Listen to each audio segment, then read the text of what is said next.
Gators, and sports fans. Get all your Gator talk, news, analysis, and opinions on the Pod Up with Matthews in the Morning podcast. Find us on your favorite podcast platform or watch us on Facebook Live between 8 a.m. and 9 a.m. every weekday. Pod Up, because we are Gator fans. So say it's great to be a Florida Gator. Good morning and welcome to this Wednesday edition of Pod Up with Matthews in the Morning from the Crime Prevention Security System Studios, large enough to serve you, small enough to care. Got a good show lined up today. Talk a little sports with our man Pat Dooley from the Gainesville Sun. And the second half of the show today, it's going to be a good one. We got Chris Patrick, the longtime athletic trainer. Then he went to athletic director of sports, blah, blah, sports something. But anyway, he's retired, but he's still around, still taping ankles here and there. And we'll talk to Chris Patrick here shortly. But let's get to the Titan of our hotline. And we're joined by our good friend, Pat Dooley. Good morning, Pat. I'm sorry I woke you up, my man. That's all right. You know, I'm not used to getting up this early in the morning unless I'm playing golf. But, no, it's always great to talk to you, Shane. I'm embarrassed, though, because you've got all these helmets behind you. All I've got is crappy stories that I wrote. So, well, here's the thing, Pat. Nobody's keeping you from putting a bunch of helmets back there. You should do that next time you go on Paul Feinbaum's show or something. Get all these helmets and these jerseys that say Dooley. He's not going to know. You could have been a stud at St. Augustine High for the Yellow Jackets. That's not a bad idea. I'd have to get an SAHS hat on or a helmet. I do have one helmet. I got a Florida helmet over there, but I'm saving that for the golf tournament. So, and I have a beach helmet in the garage. I can put that one up. Yeah. Well, Pat, we're getting closer and closer. I mean, I think we're 8 days away from college football kicking off. I think there's some games next Thursday night. Actually, no, we are 4 days away because there's a game Saturday night, 9 o'clock, ESPN, Central Arkansas, and I want to say Austin P or somebody. Oh, I'll definitely watch it. Yeah, I'll watch it. It's going to be college football, and I'll watch it at least for the first half just to see what it's like to have a game with no fans. Because we've seen it in these other sports. We haven't seen it in football. Yeah, and then I think Southern Miss and South Alabama kick it off next Thursday night. So it's right around the corner. And so, let me get your thoughts. I mean, the SEC's been in training camp now roughly a little over a week, maybe almost 2 weeks. Florida's come out. They've had no positive test. I think they've done a tremendous job. And Coach Mullen, you can talk a little bit more. You saw the presser, but they've had no positive test. And the thing about it is, Pat, in my opinion, they're in their own little bubble, but not in their bubble because we don't have Jan Hall. We don't have the athletic dorm anymore. The freshmen have to stay on campus for your first year. Then guys are in apartments, houses with other players, what have you. But the great thing about it is during this training camp period, you're going to know who is bought into the team, who is a team player, because if you go outside that so-called bubble of your teammates, they're going to know. And, they're usually done about 8 or 8:30 with training camp. So, you'd have time to go to the bars and what have you. But so far, it seems like this team is they're committed to this football season. Yeah, unfortunately, they got one less bar they can go to now. They've torn down the swamp, but that was a sad day. But and now we're going to see what it's like though when the students get back. Mullen said that the players have Saturday and Sunday off. The students come back Monday. That's a bad recipe right there. We'll see how disciplined they are. But I thought the best quote from Dan on yesterday on the Zoom call we had with him was, "We've proven we can play football." And he's right. All around the country, we're seeing different places where they've said, "Hey, look, if you do things right, we can do this football thing." The question is, can we have the students back as well? And you see it at Alabama, over 500 test positive. You see at Auburn, they've had a lot of positive tests. And then there are other places, Texas Tech, North Carolina, NC State, Oklahoma apparently lost an entire room, in terms of where they have not been able to be disciplined and not been able to control it. So it's a really hard situation to deal with for everybody. But I'm proud of the Florida players and what they're doing. Clearly, Florida is doing it right in their little pseudo bubble. Now, can they continue to do it right when students get back? And I know that, for example, I think that they had sorority rush the other day, and they did it, a lot of it virtually. And that's I know that's not the way they want to do it, but we're not in the times when you can do things the way you want to do them. Does anybody want a 60-game baseball season? Does anybody want an NBA playoffs with no fans, or majors in golf with no fans? I mean, no, we don't want that, but if we can just get through this year with all those kind of things happening, that'll be great. So it just comes down to, can they stay disciplined? Can enough teams, Shane? I mean, Florida could do everything perfect, right? Even the students could do everything perfect, and 13 other SEC schools don't. So it's not going to matter. Everybody's got to kind of get on this board together. Yeah, my thoughts about students coming back to campus, I saw what happened in Tuscaloosa and Auburn and what have you. To me, that has no bearing on football. It doesn't matter if the entire student body has the virus. As long as your football team doesn't have it, you can still play. The student body, there's going to be a small percentage of them that are even allowed in the stadium with student tickets. So, yeah, the temptation, when 40-something other thousand students roll into Gainesville this weekend and school starts.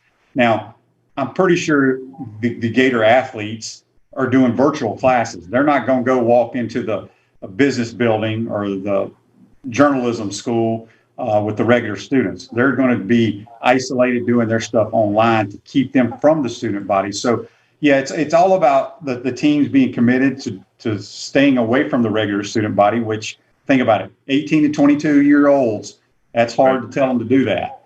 But if you want to have a football season, it's going to happen.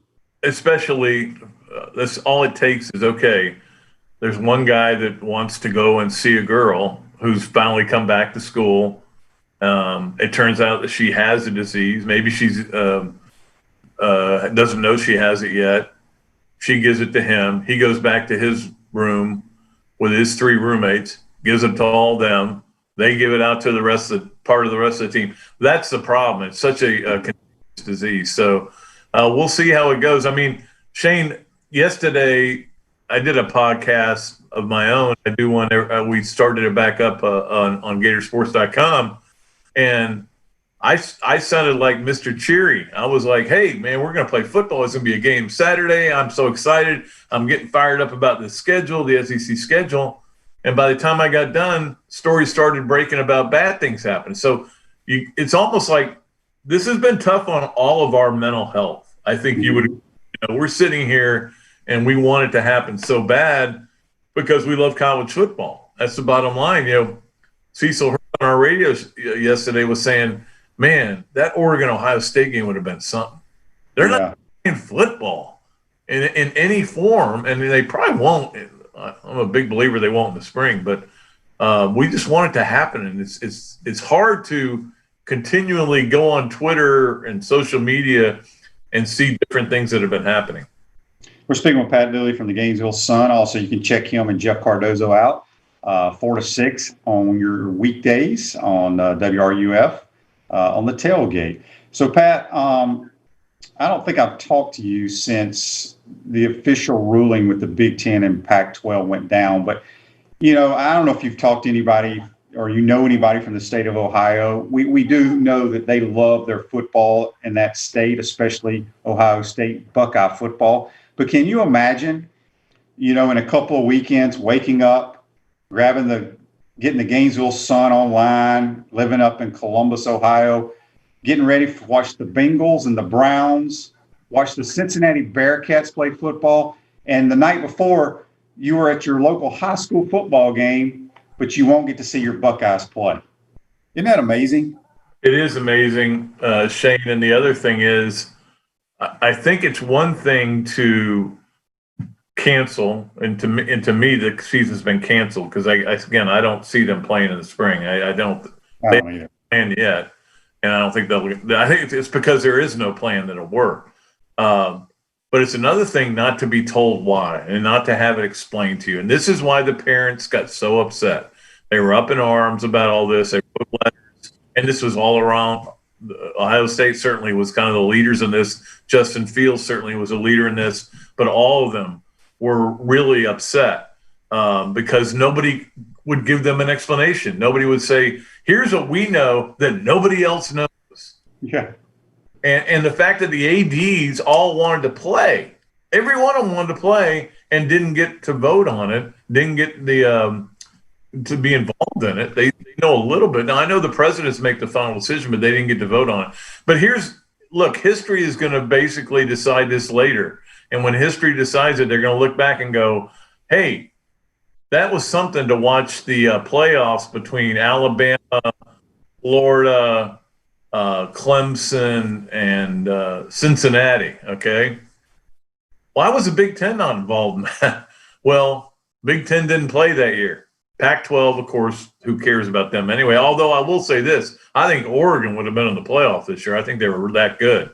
But, we're going to look back and they're going to say, that looked like the dumbest decision ever. Or something disastrous could happen in this league or in the ACC, and they could go, boy, those guys knew what they were doing. They were smart. So they're going to be judged in hindsight down the road. But right now, the judgment is, you guys, why couldn't you wait another couple of weeks? And that's all. Like, nobody's saying they made the wrong decision, but I think 90% of the media and I think the fans are saying, why couldn't you wait to make that decision? You were still going to practice. You were still going to work out. It baffled my mind, but that's I think it was an inexperienced commissioner, and who's letting his kid play in the SEC. Yeah, letting his kid play in the SEC, and I think also the Big Ten presidents kind of see themselves as a little bit aloof. Well, here in the Big Ten, education matters most, so we'll let these kids come on campus and catch COVID. Yeah. Refresh your vehicle and your brand with a vehicle wrap from WrapSpot. August is your lucky month at WrapSpot. Mention promo code Shane and receive 13% off your vehicle wrap. Speaking with Pat Dooley here on the Titan Tomorrow Hotline, we got a Facebook Live here brought to you by Melton Law, where you matter most. Danny says, go Gators and God bless. Thanks for listening, Danny. Pat, the NCAA came out a few days ago, or maybe it was last week. Everybody can play this year, but it doesn't count against your eligibility. Yeah. That is unbelievable. What are your thoughts on that? The roster management is going to be interesting. Dan brought this up yesterday too, that I thought was interesting. The SEC has a limit. You know what it is, Shane, because you played. I think is it 60 players you can take to an SEC game? I think at home you can dress 70 for an SEC game, but it may be less to travel. I'm not 100% sure, but he's saying, what? Well, wait, we got to, you got to open that up and make it a little bit more, let more players play. But think about it next year, you could have a roster that has like 110 players, because if everybody from your senior class came back and none of your juniors left early, now I certainly wouldn't expect that at Florida, but if they did, like I could see Kyle Trask saying, I could use one more year, to get ready for the NFL. You got to figure out roster management. It'd be an interesting dilemma to deal with for all these coaches, but the NCAA has not even set the parameters yet. So I'm curious whether, they will limit it. Now, don't forget, Shane, with baseball, they did this, but they left it up to the schools, which I thought was a chicken bleep way of doing it. They basically said, you guys decide whether these guys get scholarships or not. And at some places, they said, nope, your scholarships are no good because we want to move on from you. At Florida, of course, there were only two seniors. One of them chose to come back, Kirby McMullen. The other, Austin Langworthy, just felt like, I'm too old to keep playing college baseball. Yeah. He decided to go pro. But if he wanted to come back, he could have. But there were schools like I think TCU had 8 seniors, and how many of them did they let back? So I fear that you get into this situation again where coaches are having to make decisions on whether to bring players back. Yeah, it's going to be tough because, as you mentioned, right now the roster 85 scholarship players. Then you have a handful of 25 to 30 walk-on players. So, like you said, next year you could end up having over 100-something scholarship players plus your walk-ons. I mean, that's a lot of folks on a roster, and I don't know how they're going to manage it.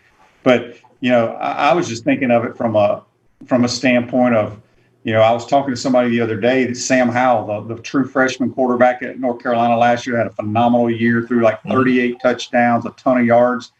He could do that again this year, and it count towards his stats, but not count towards his eligibility. He could end up being one of those guys that shatters those Hawaii records. All those quarterbacks that throw for like 120 touchdowns. We used to joke about guys that seemed like they played forever. Now it could be true, because remember Hunter Renfrow felt like he played 7 years at Clemson. Right. When I was a kid, TK Weatherall was a guy. He seemed like he was there forever. But you could have guys with full 6 years of eligibility, and we'll see how it affects rosters. Because I know baseball coaches were concerned about how that was going to affect their rosters, and they're dealing with a third of the players. Mm-hmm. Many of them not on full scholarships, of course. None of them on full scholarships. So this could be it could be another financial issue. That's another interesting part of it, Shane, where all these everybody's losing money. We all know that. Everybody's going to have a huge deficit no matter what happens. If we play an entire season of SEC football and have March Madness next year, people are still losing a lot of money. Now you're going to add on to that the burden of the extra scholarships. It could be 15, 20 scholarships that you add on to that burden, 15, 20 more people you have to feed, take care of, tape, have medical insurance on. And so you're piling on to what is already a burgeoning budget. So that's going to be an interesting financial situation for guys. And you could see guys say, look, I know you want to come back, but we can't afford you. We're not going to renew your scholarship. Yeah, we got a Facebook Live here brought to you by Meldon Law. William says, Shane, you can get another year of eligibility. You dang right, Pizza Bill. John Rieger says, great conversation, Pat Dooley. Go Gators. So, Pat, anything stand out yesterday with Coach Mullen's presser? Obviously, the fact that the first question came from Robbie Andrew, and he wanted to know about having those players back that allegedly were opting out, which I don't, until you opt out, you're not opting out, right? I mean, just because they weren't at the first practice, I think people overreacted. And especially getting those two receivers back, Kadarius Toney and Jacob Copeland. And, you could tell Dan had a little skip in his step because he was at full strength again. And that was when we first heard that story that they were going to lose those two, lose Trayvon Grimes and Zachary Carter, it's like, whoa, man. And all of a sudden you got to pump the brakes on how good this season might be. But, of course, they all had different situations. I think with Kadarius and Jacob, it was more of a social issues thing. The NCAA is taking advantage of us. Meanwhile, all this social injustice is going on. What are we going to do about it? Zachary Carter had 3 people in his family affected by it. I think 2 uncles and his mother, I want to say. So he had a different reason. He decided and said, look, I'm going to come back and play for those people. And so they're all back, and they're back at full strength. So you could tell that mattered. He talked about Kyle Pitts making one of the great catches he's ever seen, and that told me a lot. Told me Kyle Pitts is all in, and he's ready to go, and he's ready to go make some money. There's no doubt about that. But they're at practice 8. Their second day in pads was just today, and everything seems to be going well. What I asked him about was, can we ever talk to a player again? Because, all around the country, everybody's getting to talk to players through Zoom calls like this or different methods and coordinators, but we're not. They have decided. I think this is Dan being overly cautious, and I shouldn't say overly cautious because I think he's being very conscientious about this and not wanting. Everything's going good, no positive tests. Why do I want to let anybody get infected in some other way? But I don't think you can infect somebody through a Zoom call. well, maybe that's the next story that'll come out. Yeah, I think right now. I think they'll get to doing you guys being able to do interviews via Zoom. I personally, just my gut feeling is they're not going to allow y'all to be in the same room probably with the athletes. And then we're fine with that. Because, like you said, 0 positive tests. They kind of have a good thing going right now. They don't even want parents near their kids, because you never know if a parent from work has contracted it and doesn't know about it. So, but anyway, so Pat, we talked about college football getting ready to start. You've been following the NFL at all? It's amazing. The NFL has been when you hear people talking about the NFL, what are they talking about? Well, I don't know if this quarterback's good enough. These wide receivers, I don't know if this unit's good enough. Boy, I like this team. This team's going to be a big surprise. What happened to Sean McVay? I thought he was going to be the gold. They're talking about COVID. They're talking about the game being played because, they seem to have things under control. Obviously, not many fans are going to be in the stands. So, I think we're all kind of excited about it's, you talk about, to me, the SEC, ACC, and Big 12 are, a bad day away from still shutting the season down. I hope that doesn't happen.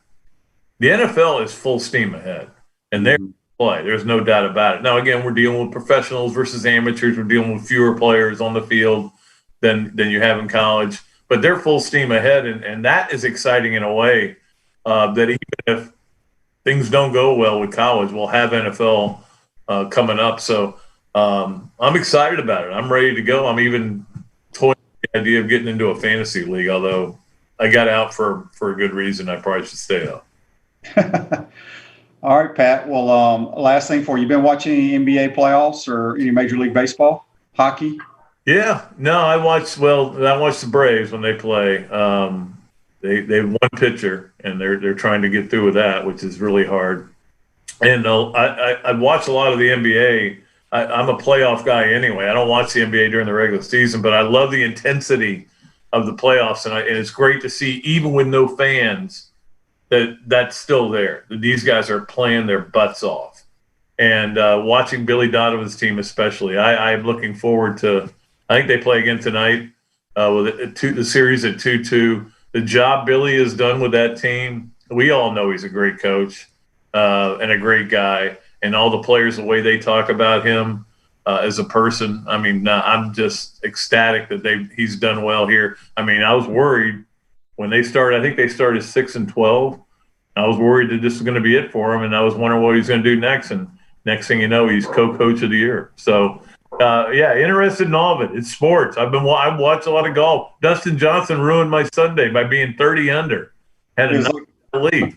It was like watching the old Bob Hope Invitational where they shot like 3,500, It was ridiculous. It was almost like he was playing, out at Ironwood or Meadowbrook. I mean, from the silver tees where I play. So it was, but the major was great when they played the PGA, and I'm looking forward to all the rest of the majors as well.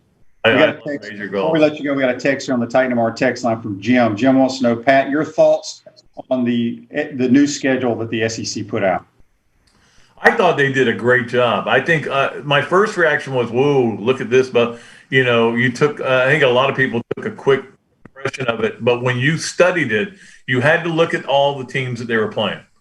And, like, for example, you had Missouri certainly wasn't happy with who they were playing. Well, they weren't playing anybody before from the other side. I think when you looked at Florida, I thought we knew Florida was going to get one tough team. Well, to me, they got the softest of the tough teams in Texas A&M, and setting up that Franks game. I was hoping they would do that. That's an interesting story. So I think they really did balance it out. I know a lot of people complain about Alabama. Oh, you look who they get to play, Kentucky and Missouri. Well, they were already playing two good teams before. Same way with Georgia. If you're already playing Auburn, you're already playing a tough team. So I thought they did a good job. When they came out with the actual schedule and the dates, it seemed kind of discombobulated. Like Well, wait a minute. Why can't you play Florida, Georgia on that weekend? Why are you playing at the weekend that the Jaguars are playing? So there was a lot of questions I had. I tried to get an interview with Mark Womack, who did the schedules, and was told, hey, he's not in the mood right now. I wanted to use the old Seinfeld, the Costanza line, go, you get in the mood, but so I'm not going to be able to talk to him for a while. Hopefully one day we'll talk. I'm just curious about, for example, why did you put Florida Ole Miss to kick off the season? I have no problem with it. I'm just curious. Yeah. We just got a last question here for you on Facebook Live, brought to you by Melton Law, Where You Matter Most. Keith wants to know, what's your favorite song? Of all time? I guess. I would go A Day in the Life by the Beatles would be my favorite. Although Handle with Care by the Traveling Wilburys is right up there. All right. Well, that's Pat Dooley. Pat, go get a nap, my man. Sorry we woke you up this morning. No, now that I'm up. I'm going to start working. I'm going to get to work, and I'll get my work done early and may go try to play 9 holes.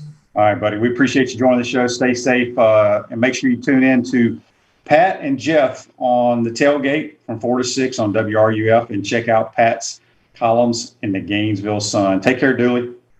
See you, buddy. Good talking to you. That's it. At Center State Bank, we put business first. We're the largest community bank in the state of Florida and understand that small businesses need a community business partner that they can rely on. Center State has 5 convenient Alachua County locations to serve you better. Center State Bank, member FDIC. Going to take our first time out of the program. We come back, we're going to be joined by the legend, Mr. Chris Patrick, here on the Pot Up with Matthews in the Morning. We'll be right back. Hey Gators, this is Coach Steve Spurrier. Pot Up with Matthews in the Morning. We'll be right back after this commercial break.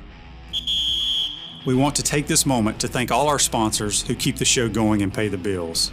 Our Gridiron sponsors are Crime Prevention Security Systems, large enough to serve you, small enough to care. Titan MRI, Gainesville's only locally owned and operated MRI facility. Area Rug Masters, your number one choice in Gainesville for all your area rug cleaning services. Melton Law, where you matter most. Peachland Dental, Gator Nation's first choice for dentistry in Port Charlotte.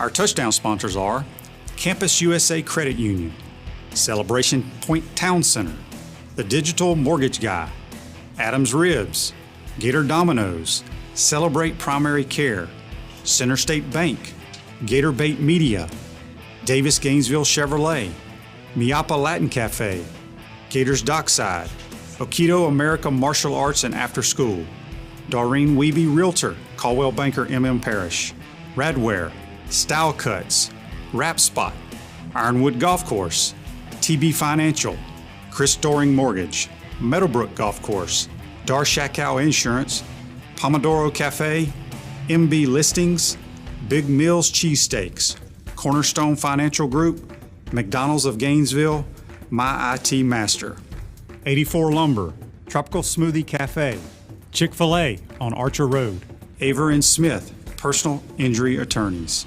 Orange Theory Fitness, and Gainesville Neon and Signs. If you are interested in promoting your business on the show, you can visit our website, potupwithshane.com, and click the advertise button or call Freddie at 352-284-3733.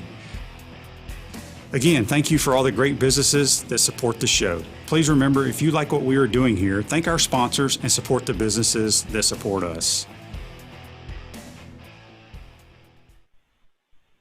Welcome back to this Wednesday edition of Pot Up with Matthews in the Morning from the Crime Prevention Security System Studios, large enough to serve you, small enough to care. Celebration points where the Gators come to celebrate with premium brands like Bass Pro Shop, Tommy Hilfiger, Hotel Indigo, Nike, Medici's, Regal Cinemas, and coming soon, the HBC's new restaurant, Spurrier's Gridiron Grill and Visor's Rooftop Bar. We will see you at Celebration Point, where the Gators come to celebrate. I want to thank Pat Dooley for joining us. Now we're going to go back to the Titan MR hotline, and we're joined by one of the Gator great legends around here, Mr. Chris Patrick. Good morning, Chris. How are you? I'm fine. Appreciate you, and I'm flattered and honored to be on your program. Well, we're going to have a lot of folks tuning in today for UCP. Let's go back a long, long time ago when you were a youngster growing up. What did you always want to get into athletic training? What kind of got you into it? Well, the short story is school. I thought I wanted to be a veterinarian, but then I found out you had to study too much chemistry and all that sort of stuff. And I wasn't willing to pay the price to be a veterinarian. And I had always been interested in athletics. I had played athletic in high school and so forth. But I was white, small, slow, and not very good, so I didn't have anybody knocking on my door for scholarships.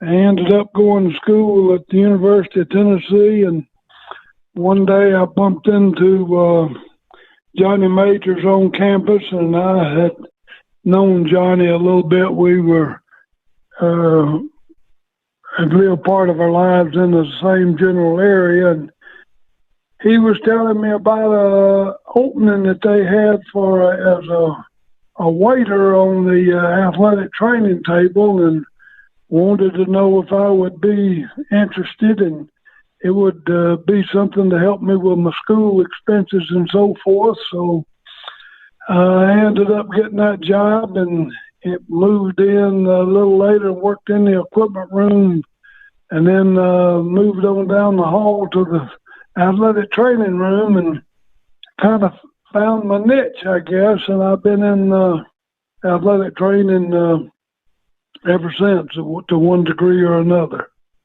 Yeah, Chris, as you mentioned, you graduated from Tennessee, and then you were, athletic trainers at Mississippi State, Kentucky, Eastern Kentucky, a bunch of different places. And then what brought you to Gainesville? I want to say it was in 1970, right?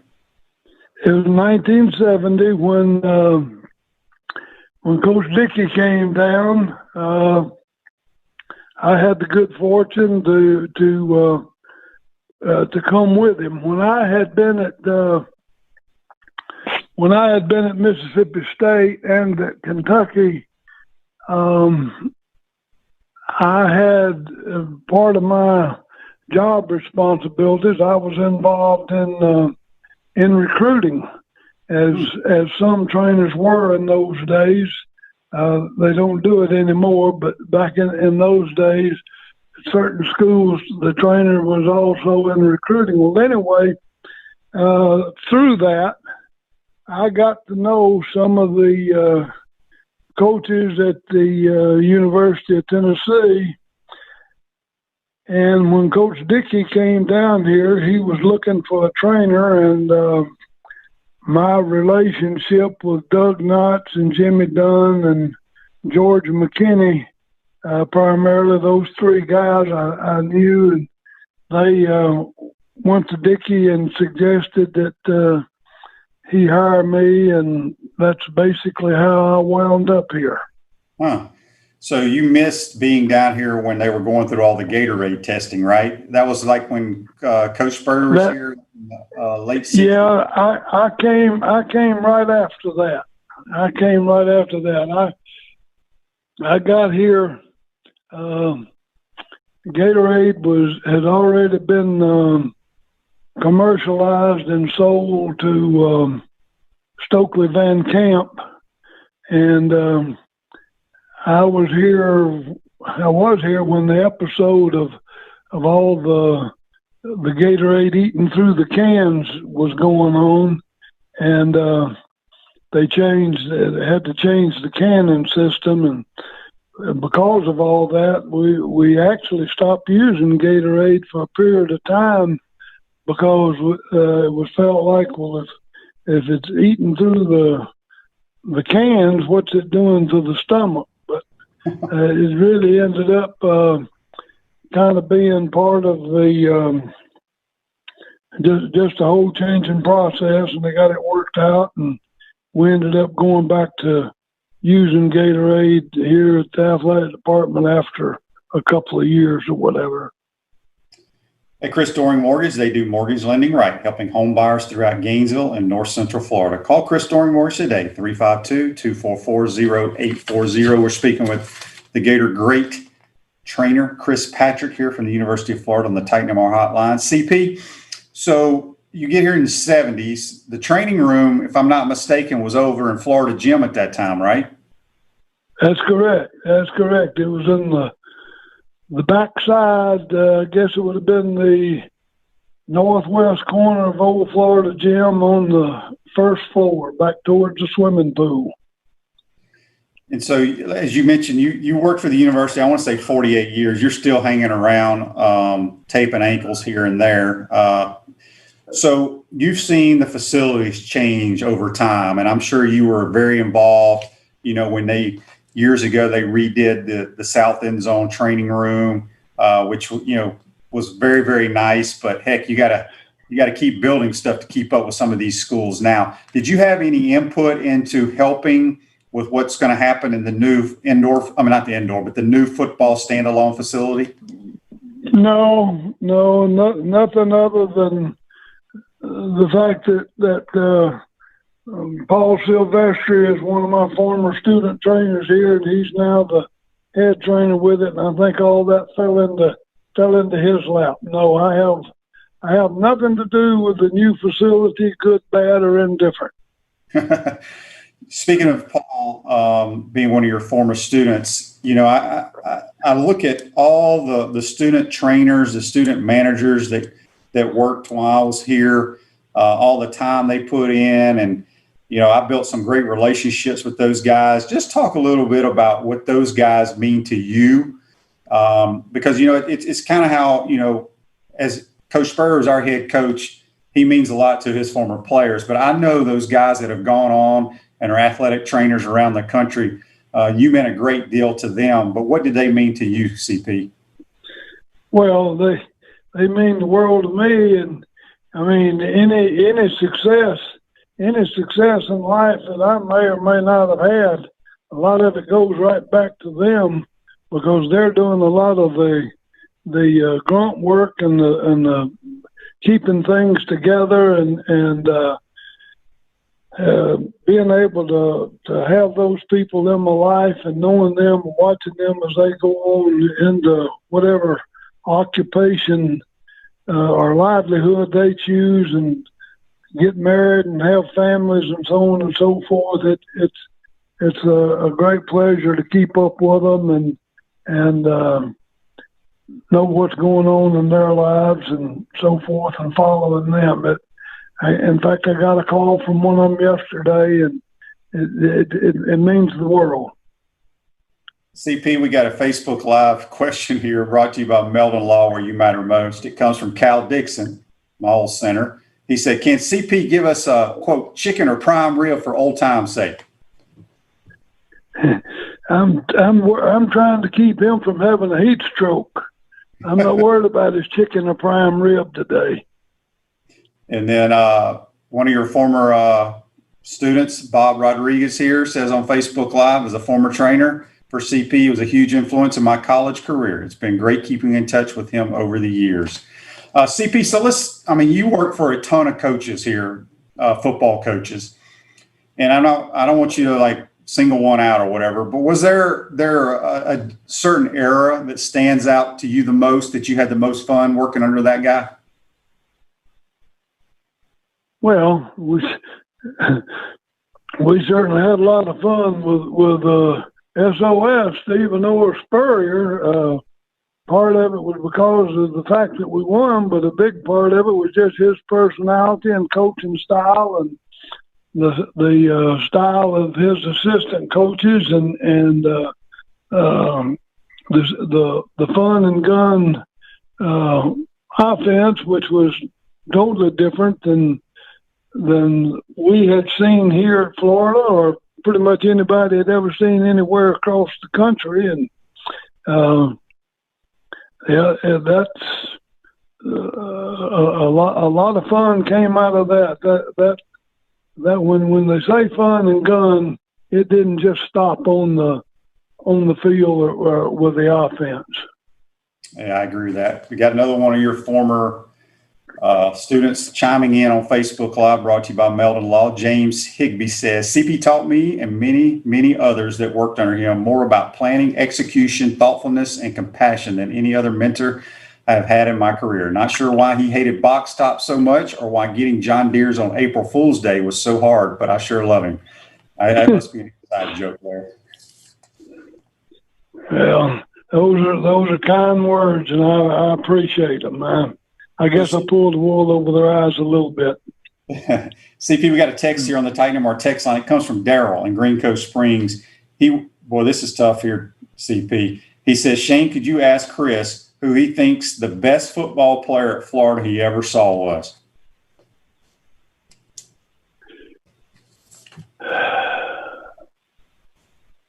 Well, that's one of those questions you're going to get wrong regardless of what you say. Mm-hmm. But to me, I hesitate to answer it, but in all honesty, Wes Chandler. Yeah, it's hard to argue. I didn't get to see him play. Obviously, I saw him play in the pros, but I didn't get to see him as a Gator. But a lot of people say he was a heck of a player. CP, so, you saw so many dang football games in your career working the sidelines. Is there one game that will always stand out as your favorite? No, I don't think so. I think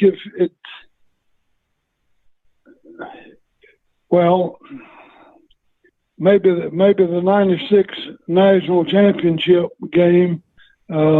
You don't win that first national championship every day, so that would certainly be up there, and that would probably have to be the single most memorable game. Yes. Yeah, that's what I was going to say. You being around here so long to finally win that first one. You've been in the training room for a long time. You've heard some crazy players that come through here. You read?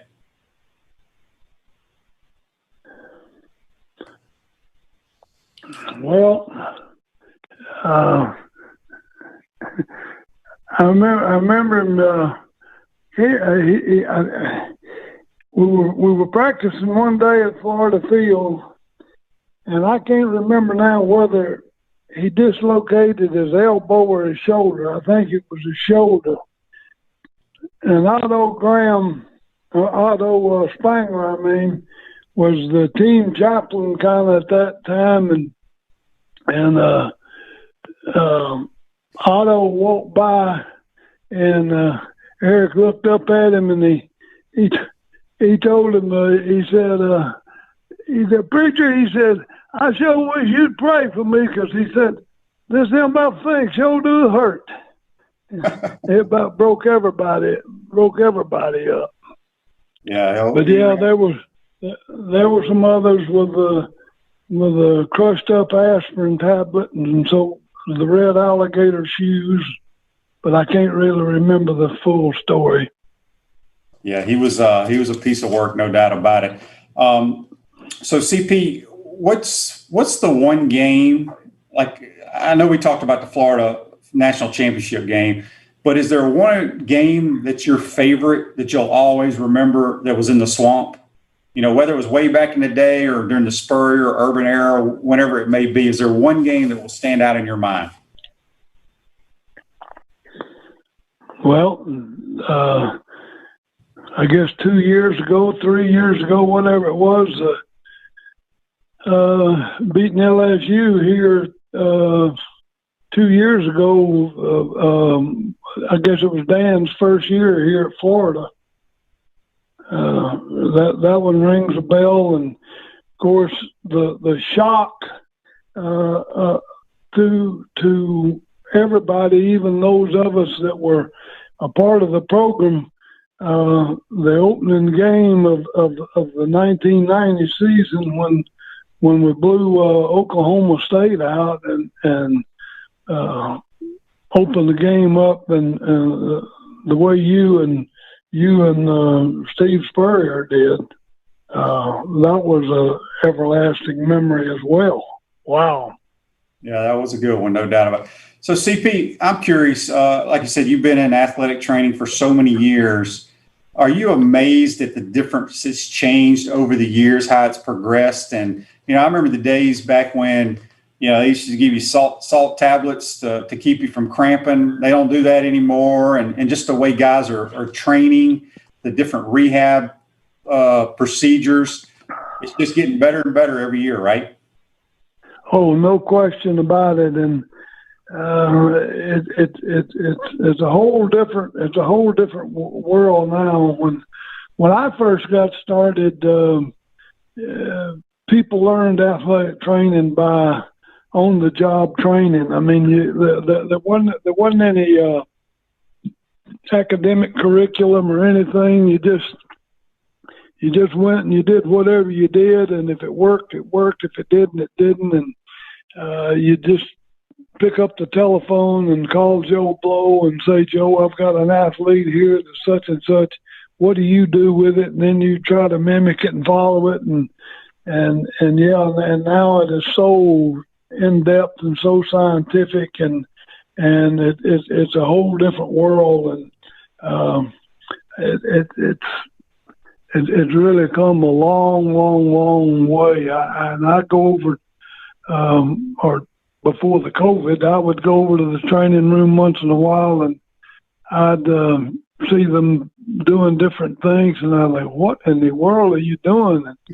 And they would explain it, and it would make perfect sense, but it was just the things that they've learned and evolved over the years, and have evolved by science and by true knowledge, and not just pure guesswork. Yeah, CP, so you were, not too long ago, you were inducted into the University of Florida Athletic Hall of Fame. What did that mean to you? Well, it meant a tremendous amount to me, and because it was the athletes that I had been involved with and had worked with for a number of years that felt confident of enough in me that they nominated me and elected me to that position. I mean, I was put into the Hall of Fame by those that I had been trying to take care of for all those previous years. Yeah, it's a tremendous honor and well-deserved. Now, how many years did you actually work at the university? Is it 46 or 48 years? 48. 48. It was 46, and then I took about a 6-month hiatus, and then I went back for 2 more years, and so it ended up being 48. Yeah, so 48 years, and I can't remember when your last year officially was, not too long ago. But as you mentioned, you still, now with COVID and everything, you're not over there, but last football season, you were in the training room taping people's ankles, including my own son's ankles. That's correct. And but I had told Paul that I appreciated his confidence in me and his wanting me to come over and help him do that, and appreciate what he was doing, but I didn't want to continue doing it on a regular basis. So I told him that at the end of the 2019 season, that was going to end it up on a regular basis. So they took a picture of me with the last ankle I taped, and I've got it on record of Tony Rowell's son is the last person I taped. Oh, Tanner Rowell was the last ankle you taped. That's pretty cool. I'd be curious. I mean, you probably don't know right off the top of your head, but how many like father-son ankle tape jobs did you do? Ooh, I don't know, but there was quite a few, because of course there was you and Luke, and there was Lee McGriff and Travis, and there was Mark McGriff and his sons, and Jimmy Dubose and his son. That was probably I wouldn't be surprised if there wasn't 10 or 15 at least, maybe more than that over the years. No doubt. Well, CP, we really appreciate you taking the time today, man. The Gator Nation loves Chris Patrick. I know a lot of former players were tuning in today, a lot of former student trainers, managers. You touched a lot of our lives, and we're better people because you were in them. And we hope to see you around, my man, and take care. Thanks a million. Appreciate it. It's a pleasure to be on. Thank you. Bye-bye. That's Chris Patrick, the legend, athletic trainer here at the University of Florida, join us on the Titan MRI hotline. We're going to take our final time out of the program. We come back, we're going to wrap this show up. You're watching and listening to Pod Up with Matthews in the Morning from the Crime Prevention Security System Studios. We'll be right back. Hey Gators, this is Coach Steve Spurrier. Pod Up with Matthews in the Morning. We'll be right back after this commercial break. We want to take this moment to thank all our sponsors who keep the show going and pay the bills.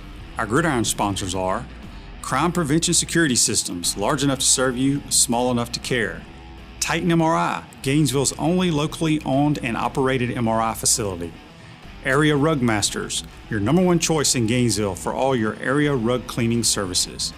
Meldon Law, where you matter most. Peachland Dental, Gator Nation's first choice for dentistry in Port Charlotte. Our touchdown sponsors are Campus USA Credit Union, Celebration Point Town Center, The Digital Mortgage Guy, Adams Ribs, Gator Dominoes, Celebrate Primary Care, Center State Bank, Gator Bait Media, Davis Gainesville Chevrolet, Miapa Latin Cafe, Gators Dockside, Okido America Martial Arts and After School, Doreen Wiebe Realtor, Caldwell Banker MM Parish, Radware, Style Cuts, Wrap Spot, Ironwood Golf Course, TB Financial, Chris Doring Mortgage, Meadowbrook Golf Course, Darshakau Insurance, Pomodoro Cafe, MB Listings, Big Mills Cheesesteaks, Cornerstone Financial Group, McDonald's of Gainesville, My IT Master, 84 Lumber, Tropical Smoothie Cafe, Chick-fil-A on Archer Road, Aver and Smith, Personal Injury Attorneys, Orange Theory Fitness, and Gainesville Neon and Signs. If you are interested in promoting your business on the show, you can visit our website, podupwithshane.com, and click the Advertise button or call Freddie at 352-284-3733. Again, thank you for all the great businesses that support the show. Please remember, if you like what we are doing here, thank our sponsors and support the businesses that support us. Welcome back to this Wednesday edition of Pod Up with Matthews in the Morning from the Crime Prevention Security System Studios, large enough to serve you, small enough to care. This day in sports is brought to you by the Best Restoration.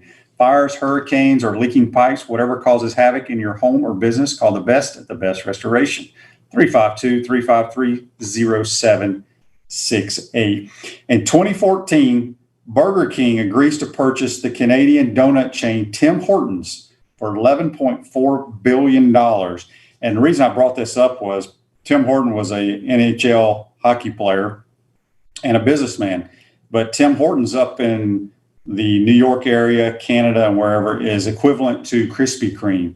I found that out when I was playing with the Buffalo Bills. So that is brought to you by the Best Restoration. Really want to thank Pat Dooley. We woke him up this morning, joining the program, and our good friend, longtime athletic trainer, Mr. Chris Patrick. You won't find one former player or one former trainer that doesn't love CP. He did so much for not only his student trainers, but so much for us student athletes. But that's it, folks. Make sure you go follow us and like us on Facebook Live. Check us out on YouTube, Spotify, Apple Podcasts, and Google Podcasts. We got one last comment before we leave here. My man Rick on Facebook Live, brought to you by Mel Law, says, now I need a Krispy Kreme. Well, that would be pretty good. A dozen Krispy Kremes are pretty dang good. There's no question about it. Folks, enjoy your day. Stay safe. Make sure you tune in the rest of the week. We'll see you later. Take care.